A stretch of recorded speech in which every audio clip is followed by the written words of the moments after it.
आप सभी को सादर नमस्कार।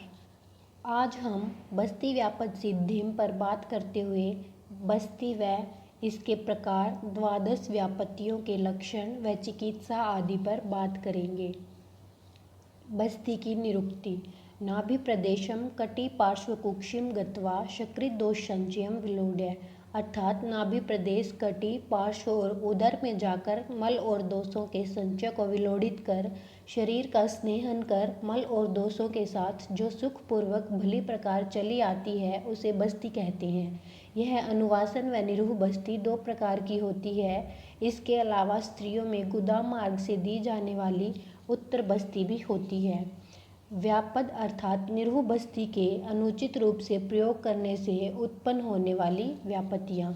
द्वादश व्यापत्तियाँ।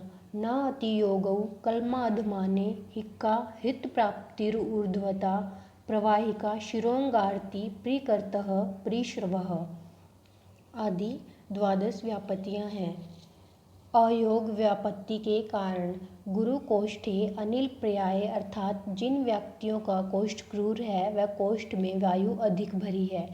रुक्षे वातो लवणे अपि वा, जिनका शरीर रुक्ष है जो व्यक्ति वात प्रधान है। शीतो अल्प लवण स्नेह द्रव मात्रो घनो अपि वा, जिस बस्ती द्रव्य में नमक कम पड़ा हो या स्नेह कम पड़ा हो अथवा द्रव कम हो या गाढ़ी बस्ती देने से। लक्षण।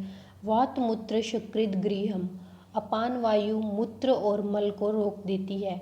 नाभि बस्ती रुजम, नाभि और बस्ती में वेदना। कंडुगंडानी वर्णम अरुचि, खुजली गंड और विवर्णता, भोजन में अरुचि आदि इसके लक्षण हैं। चिकित्सा। प्रमथ्यापान, स्वेदन एवं फलवृत्ति प्रयोग, विरेचन, बलादी बस्ती में कल्क अजवाइन आदि मिलाकर निरूह बस्ती देनी चाहिए। अतियोग कारण। स्निग्ध स्विन्ने अति तीक्ष्णो मृदु कोष्ठे अति युज्यते, अर्थात स्नेहन स्वेदन करने के बाद मृदु कोष्ठ वाले व्यक्तियों में अत्यधिक तीक्ष्ण और उष्ण बस्ती का प्रयोग किया जाए तो उसे अतियोग हो जाता है। इससे विशेषतः दाह उत्पन्न होती है। चिकित्सार्थ पीठीवन, सरीवन, कमल का फूल, गंभार का फल, मुलैठी, बला, मुनक्का और महुआ, इन्हें दूध में घोलकर या चावल के पानी में या मिट्टी को आग में पकाकर जल में बुझाएं, उस जल में घृत मिलाकर बस्ती देनी चाहिए। कल्म के कारण। आम शेषे निरूहेण मृदुना दोष इरितः मार्गम रुणद्धि वातस्य हत्याग्निम मूर्च्छत्यपि। लक्षण। कल्म विदा, हृदय में शूल, मोह उद्वेष्टन, शरीर में गुरुता। चिकित्सार्थ रुक्ष स्वेदन व पाचन करें। पिपल्यादि क्वाथ वचादि योग, दर्वादि योग पीने के लिए दें। अग्नि प्रदीप्त करने वाले क्षारों का प्रयोग व दशमूल के क्वाथ या माधुतैलिक बस्ती में गोमूत्र मिलाकर या नमक मिलाकर दें। आधमान। जिन व्यक्तियों के शरीर में दोष की मात्रा अधिक हो या शरीर रुक्ष हो या क्रूर आश्य हो, ऐसे पुरुषों में अल्पवीर्य वाली यदि बस्ती दी जाए तो वह बस्ती दोषों द्वारा आवृत हो जाती है, अतः उसके निकलने का मार्ग बंद हो जाता है। इससे वायु के मार्ग को बस्ती रोक देती है। रुकी हुई और कुपित होकर विमार्ग से गई हुई वायु आधमान उत्पन्न करती है। आधमान मर्म प्रदेश में पीड़ा, दाह, कोष्ठ में भारीपन, अंडकोश व वंक्षण प्रदेश में वेदना, हृदय के कार्यों में थकावट आदि इसके लक्षण हैं। स्नेहन स्वेदन के बाद काली निशोथ, मदन फल आदि द्रव्यों के साथ व्रति प्रयोग द्वारा बिल्व आदि औषध द्रव्यों के क्वाथ में पीलू, सरसों, गोमूत्र मिलाकर निरूह बस्ती दें। सरल और देवदारू के क्वाथ और कल्क से सिद्ध तैल से अनुवासन बस्ती दें। हिक्का।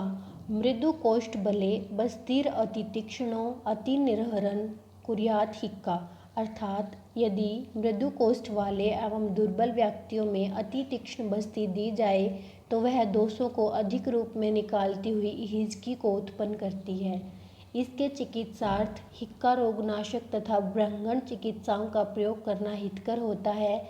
कांजी और अमल द्रव्यों से विधि पूर्वक तेल का पाक करके अनुवासन बस्ती दें। वातनाशक धूम, अवलेह, मांस रस, दूध, स्वेद तथा अन्न खाने के लिए दें। हृदय प्राप्ति। अति तीक्ष्णः स्वातो वा न वा सम्यक प्रपीडितः।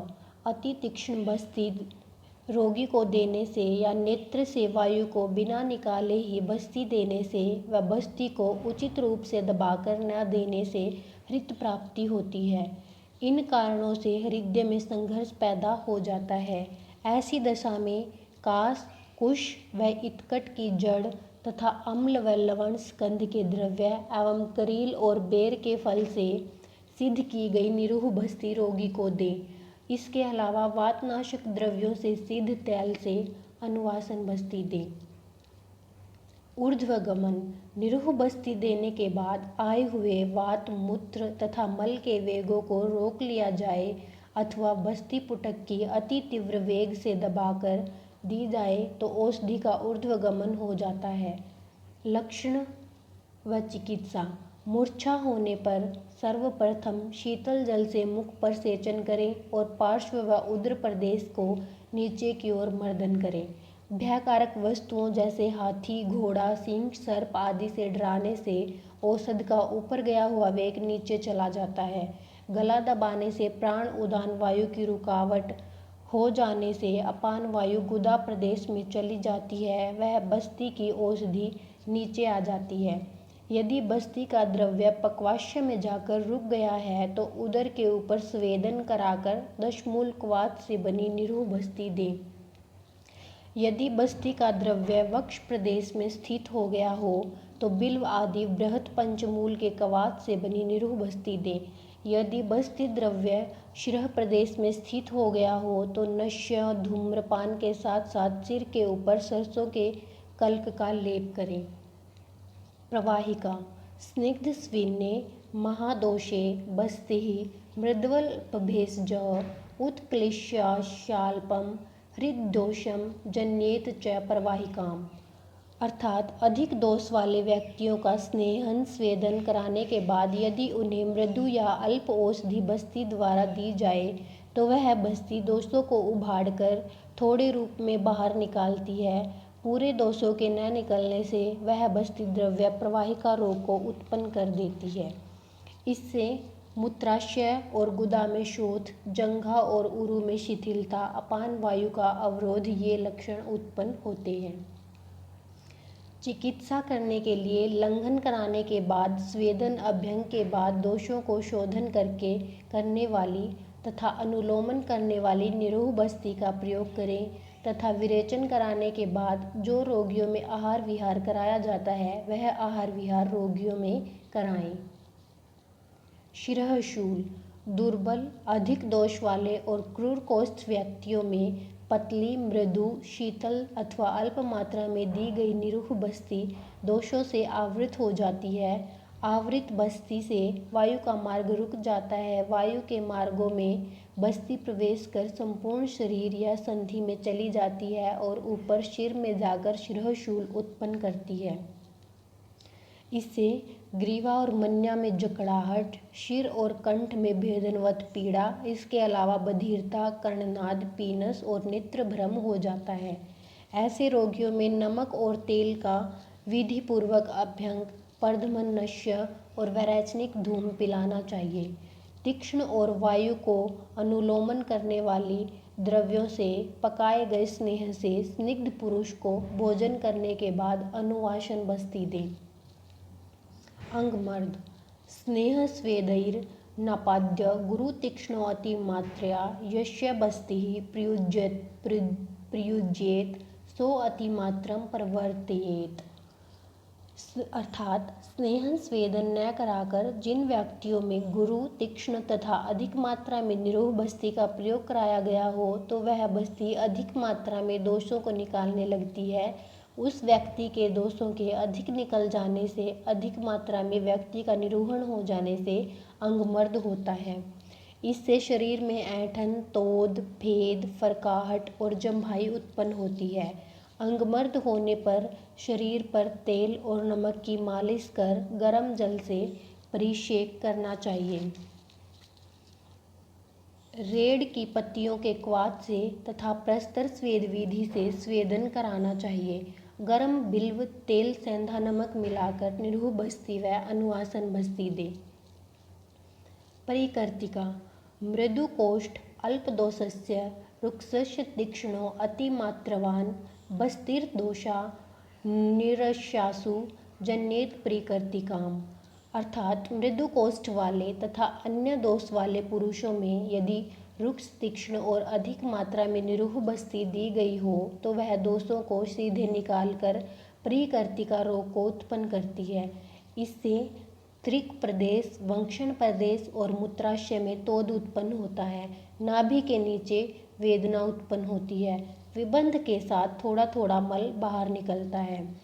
इसमें मधुर शीतल द्रव्यों से सिद्ध किए हुए दूध में मुलैठी और तिल का कल्क मिलाकर बस्ती देनी चाहिए व रोगी को केवल दुग्धाहार पर रखना चाहिए। प्रीशर्व पित्तरोगे अमल उष्णो वा तीक्ष्णो वा लवणो अथवा बस्तिर्लिखति पायुम तु शिणोति विदध्यपि। अर्थात पित्त रोग से पीड़ित व्यक्तियों में अमल, उष्ण, तीक्ष्ण अथवा लवण निरूह बस्ती देने से वह गुदा का लेखन करती है, काट देती है और गुदा में दाह उत्पन्न करती है। इसमें अधिक वेग से रक्त और पित्त निकलने से रोगी को बार बार मूर्छा होती है। ऐसी दशा में रोगी को रक्त, पित्त व अतिसार हर चिकित्सा देनी चाहिए। इसके अलावा गुदा के ऊपरी भाग में शीतल और मधुर द्रव्यों के क्वाथ से परिषेक तथा मधुर द्रव्यों के कल्क का प्रदेह लगाना चाहिए। मृदु या तीक्ष्ण बस्ती तीक्ष्णत्वं मूत्र पीलव अग्नि लवणसार सरसपई प्राप्त कालम विधातव्यम शिराद्ययीम आर्द्वम तथा।